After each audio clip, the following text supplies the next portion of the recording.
Pahalgam ഭീകരാക്രമണവും operation സിന്ദൂറും സംബന്ധിച്ച വിശദമായ ചർച്ച ഇന്ന് പാർലമെന്റിൽ നടക്കും. ലോക്സഭയിലാണ് ചർച്ച ആരംഭിക്കുക. പ്രതിരോധ മന്ത്രി രാജ്നാഥ് സിംഗ് സർക്കാരിനെ പ്രതിനിധീകരിച്ച് ചർച്ചയ്ക്ക് തുടക്കം കുറിക്കും. അതുപോലെ മറ്റൊരു വിവാദം കൂടി പൊങ്ങി വരുന്നുണ്ട്. ഡോക്ടർ ശശി തരൂരിനെ ഈ പ്രസംഗിക്കാനുള്ള ലിസ്റ്റിൽ നിന്ന് കോൺഗ്രസ് ഒഴിവാക്കിയെന്ന വാർത്ത കൂടി ഡൽഹിയിൽ നിന്ന് വരികയാണ്. വിനീത വിജയ് തത്സമയം ചേരുന്നു ഡൽഹിയിൽ നിന്ന്. ഗുഡ് മോർണിംഗ് വിനീത. ഡൽഹിയിൽ എങ്ങനെയൊക്കെയുണ്ട് കാര്യങ്ങൾ?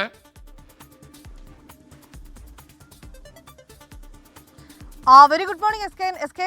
ഡൽഹിയിൽ കാര്യങ്ങളൊക്കെ ഉഷാറായിട്ട് പോകുന്നു. ഇപ്പോൾ ഒരു കാലാവസ്ഥ കുറച്ചൊരു ചൂട് അതികഠിനമായി വർദ്ധിക്കുന്ന ഒരു കാലാവസ്ഥ തന്നെയാണ്. പക്ഷെ അതൊക്കെ അതിജീവിച്ചുകൊണ്ട് ഞങ്ങളിങ്ങനെ ശക്തമായി മുന്നോട്ട് പോവുകയാണ് കാര്യങ്ങളൊക്കെ. ഇന്ന് ഏറ്റവും പ്രധാനപ്പെട്ടൊരു ദിവസം എന്ന് പറയുന്നത് പാർലമെന്റ് തന്നെയാണ്. പാർലമെന്റിൽ ഇന്ന് നിർണായകമായിട്ടുള്ളൊരു ചർച്ചയ്ക്ക് തുടക്കം കുറിക്കുകയാണ്. 16 മണിക്കൂറാണ് ഇതിനായി അനുവദിച്ചിരിക്കുന്നത്. എസ് കെ സൂചിപ്പിച്ചതുപോലെ പഹൽഗാം ഭീകരാക്രമണവും അതിന് മറുപടിയായി ഇന്ത്യ നൽകിയ ഓപ്പറേഷൻ സിന്ദൂറും ഇന്ന് ചർച്ച ചെയ്യും.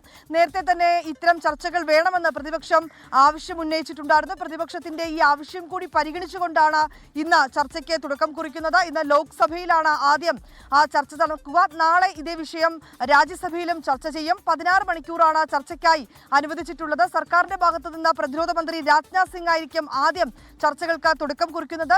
പ്രതിപക്ഷത്തെ സംബന്ധിച്ചിടത്തോളം അതിശക്തമായിട്ടുള്ളൊരു ആക്രമണവും അത്തരത്തിലേക്കുള്ള ആരോപണങ്ങളും ഒക്കെ പ്രതിപക്ഷം ഉന്നയിക്കും. കാരണം ഈ കഴിഞ്ഞ ദിവസങ്ങളിലേക്കടക്കം പ്രതിപക്ഷ നേതാവ് രാഹുൽ ഗാന്ധിയൊക്കെ ഉന്നയിച്ച ഏറ്റവും പ്രധാനപ്പെട്ട ഒരു ആരോപണം എന്ന് പറയുന്നത് ഈ പഹൽഗാം ഭീകരാക്രമണത്തിൽ സുരക്ഷാ വീഴ്ചയുണ്ടായി എന്നുള്ളത് തന്നെയാണ്. പിന്നാലെ തന്നെ ലഫ്റ്റനന്റ് ഗവർണർ മനോജ് സിൻഹ ഇക്കാര്യം സമ്മതിക്കുകയും ചെയ്തു. ഈ പശ്ചാത്തലത്തിൽ ആ വിഷയം തന്നെ ഈ സുരക്ഷാ വീഴ്ചയ്ക്ക് തന്നെ കൂടുതൽ ഊന്നൽ നൽകിക്കൊണ്ട് തന്നെയായിരിക്കും പ്രതിപക്ഷം ചർച്ചകൾക്ക് ആക്കം കൂട്ടുന്നത്. അതിശക്തമായിട്ടുള്ള ഒരു ആരോപണം ഈ വിഷയത്തിൽ പ്രതിപക്ഷത്തിന്റെ ഭാഗത്തുനിന്നുണ്ടാകും. കഴിഞ്ഞ ദിവസം ഇന്ത്യ മുന്നണി അടക്കം ഈ വിഷയം ചർച്ച ചെയ്തതുമാണ്. ഒപ്പം തന്നെ ഈ വെടിനിർത്തൽ കരാറിന് പാകിസ്ഥാനുമായുള്ള വെടിനിർത്തലിന് അമേരിക്ക ഇതിൽ ഇടപെട്ടിട്ടുണ്ട്, ട്രംപ് ഇതിൽ ഇടപെട്ടിട്ടുണ്ടെന്നുള്ള ചില ആരോപണങ്ങളൊക്കെ തന്നെ നേരത്തെ വന്നതാണ്.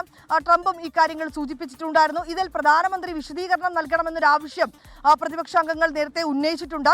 ഇക്കാര്യം വീണ്ടും ഇന്ന് സഭയിൽ പ്രതിപക്ഷം ഉയർത്തിക്കൊണ്ടുവരാൻ തന്നെയാണ് സാധ്യത. ഒപ്പം തന്നെ ഏറ്റവും പ്രധാനമായും ഈ സുരക്ഷാ വീഴ്ചയ്ക്ക് ഊന്നൽ നൽകണമെന്നൊരു നിർദ്ദേശം അല്ലെങ്കിൽ അത്തരത്തിലേക്കുള്ള ഒരു തീരുമാനത്തിലേക്ക് തന്നെയാണ് പ്രതിപക്ഷാംഗങ്ങൾ എത്തിയിരിക്കുന്നത്. 16 മണിക്കൂറാണ് ചർച്ചയ്ക്കായി അനുവദിച്ചിരിക്കുന്നത്. എങ്കിൽ പോലും ഇന്ന് ഏതാണ്ട് ലോക്സഭ പൂർണ്ണമായും ആ വിഷയവുമായി ബന്ധപ്പെട്ടുകൊണ്ടുള്ള ചർച്ചകളിലേക്ക് നീങ്ങാൻ തന്നെയാണ് സാധ്യത. മറുവശത്ത് ഈ ബീഹാർ വോട്ടർ പട്ടിക പരിഷ്കരണവുമായി ബന്ധപ്പെട്ടുകൊണ്ടുള്ള പ്രതിഷേധത്തിനും പ്രതിപക്ഷം അത്തരത്തിലേക്കുള്ള പ്രതിഷേധങ്ങളുമായി മുന്നോട്ട് പോകാനുള്ള ഒരു സാധ്യത കൂടി നിലവിലുണ്ട്.